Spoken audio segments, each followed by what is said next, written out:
Before we start today's show, we want to invite you to stick around at the end of the episode to enjoy a preview of a new podcast that premieres on July 14th. As the industry's exclusive cannabis podcast network, MJBulls is proud to present Women Leading in Cannabis. Join host Kira Reed each week for inspirational discussions with women who are leading the cannabis industry.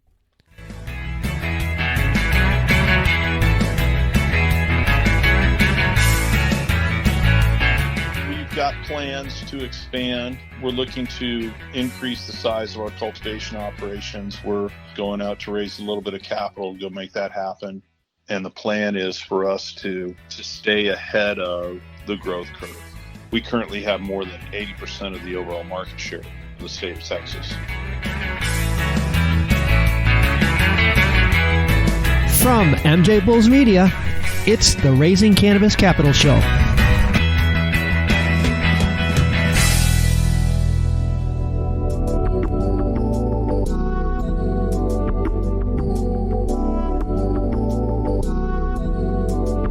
Today on Raising Cannabis Capital, we are joined by Morris Denton from Compassionate Cultivation. Morris, welcome to the show. Thank you, Dan. Good to be with you. Compassionate Cultivation is a vertically integrated cannabis company located in the state of Texas.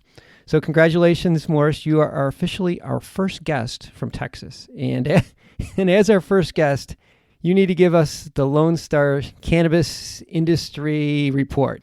Well, first of all, thank you for having me. And it's always good to be the first, plowing new ground here to you guys. Not just with us, but I think with the whole state of Texas. Yeah, it's been a real fascinating journey, Dan. I mean, just a quick little overview. Texas passed Senate Bill 339 back in 2015. The Texas legislature is the lawmaking body for the state of Texas. There are not very many referendums or ballot initiatives that come onto the ballots as a means to enact laws or to create legislation in Texas. And so the legislature is really the only way to get things done. And our legislature meets every other year. So in 2015, the Texas legislature passed Senate Bill 339, which became known as the Compassionate Use Act. The Compassionate Use Program was the sort of outcome of the Compassionate Use Act. In the Compassionate Use Program, it basically created an opportunity for a business like ours to exist. The original legislation was a very narrowly crafted, very tight, very restrictive program. There were 43 entrance into the application process, and the Texas Department of Public Safety, which is the regulator, gave out 3 licensees. So it's us plus 2 other licensees. We're the only ones from Texas, but it allows us to produce a form of low THC, high CBD medicine for people with intractable epilepsy. That was the only qualifying condition that came out of the 2015 legislative session. Intractable epilepsy is a subset of epilepsy. And fortunately, there are not a lot of people that have intractable epilepsy. And so therefore, that market was and is a very small market. Mm-hmm. And so when myself and my business partners decided that we wanted to pursue a license in the state of Texas, we didn't do it because we thought that the business opportunity was going to be so overwhelmingly huge straight out of the gate. We did it because we thought that there was an opportunity, if we ran our business well and if we produced the highest quality medicine that changed people's lives, that we could transform the state of Texas through the power and the truth of medical cannabis. Once we got our license, we just put our heads down and we got to work, and we service the entire state of Texas. There's a really well done video on your website that almost walks you through the door all the way out the back door to the dispensary. Yeah. And you do everything in between. In addition to growing, extracting, packaging, you have a testing lab there. Yeah. And it's all under one roof. We didn't set out to build the Taj de marijuana when we built out the facility, but we knew that the only way that the state of Texas would allow expansion to occur, we had to be the beacon for the state of Texas.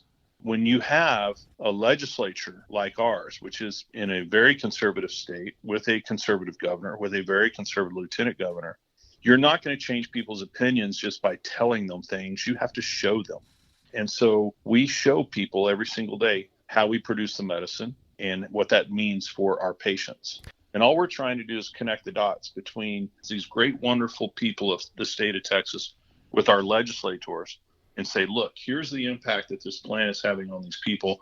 Here's how we're running this business, which is completely transparent, 100% accurate every single time. And now we need to see expansion occur in the state. In the 2019 session, we were fortunate enough to get expansion. We went from one condition of intractable epilepsy to all forms of epilepsy and other seizure disorders, plus MS, spasticity, autism, terminal cancer, and incurable neurodegenerative conditions like Alzheimer's, Parkinson's, Huntington's, et cetera. Oh my gosh, that's a big change. It's a big change. Yeah. It's a great positive step forward. It's unfortunate when you see people that are left behind, but our job within this company is to service the market that the legislature allows and to do it in such a way where it becomes impossible for the legislature to say no the next time around, which will be 2021. By virtue of where you guys are located, you have a responsibility for the whole state, because if anyone's going to check on the industry, it's going to be at your location because you're at the state capitol. Give us an idea, now that you added all the other conditions, how much more output will you need to produce in order to supply that need? It's a factor of 10 to 20x. Oh my gosh. Okay, so that means that you have to do some major expansion. Yeah, we've got plans to expand. We're looking to increase the size of our cultivation operations. We're going out to raise a little bit of capital to go make that happen. And the plan is for us to stay ahead of the growth curve. We currently have more than 80% of the overall market share of the state of Texas. Oh my gosh. So second largest state in the country, you have 80% market share. Yeah, you got to understand that that's of the small market that exists, right? But we took it very seriously from day one. Because we're the only Texas-based licensees, I mean, it is our duty, it is our responsibility to represent the state of Texas. We view this as responsibility that we have to service our neighbors and to represent the state in a manner that makes them extremely proud. And so we've leaned into the market as opposed to sitting back and watch the market. We believe that as leaders, we have an ability to pace the market, to define the market, to create the market, and ultimately to continue to lead that market. Well, I think everyone would applaud your effort. And from a national standpoint, we need people like you to push this, because if we could make a difference in Texas, that'll bring us one step closer to making a difference in the entire country. So while your efforts may seem local, I think they're going to have national implications. Jumping forward, you mentioned that you are raising some money. Are there opportunities for investors to participate in your growth? There sure are. We've retained Viridian Capital Advisors, which is a New York-based investment banker, to assist us in the round. Anyone that's interested in learning more about that can contact Viridian Capital Advisors, and Scott Greiper and his team will be happy to send out our non-disclosure agreement, and then we'll go from there. And I'll have all your contact information and all of Scott's and Viridian's information on the website. And man, Morris, this is exciting stuff, and I give you a lot of credit for everything you've done so far, and I give you encouragement to keep it going, because like I said, you're making a difference in people's lives and you're making a difference in the entire industry. So thank you for everything that you've done. We appreciate that, Dan. We appreciate your time and your interest. And I think that it's really important for people to understand that Texas is coming. We may be a little bit behind right now, but once this state makes a decision that it wants to participate in an industry, it doesn't take long for that state to become a leader in that industry. Don't go to sleep on Texas. We're coming. Yeah, I don't think anyone could ever go to sleep on Texas. But thanks again for being. Yeah, maybe the Cowboys. Well, have a great vacation, and I look forward to hearing more about this. Right on. Thanks. Appreciate you. Good luck.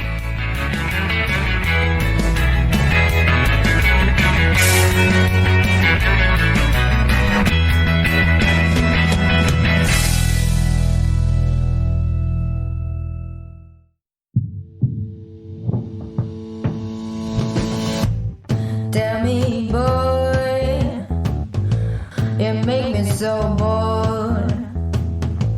You need to walk the other way. I tell you.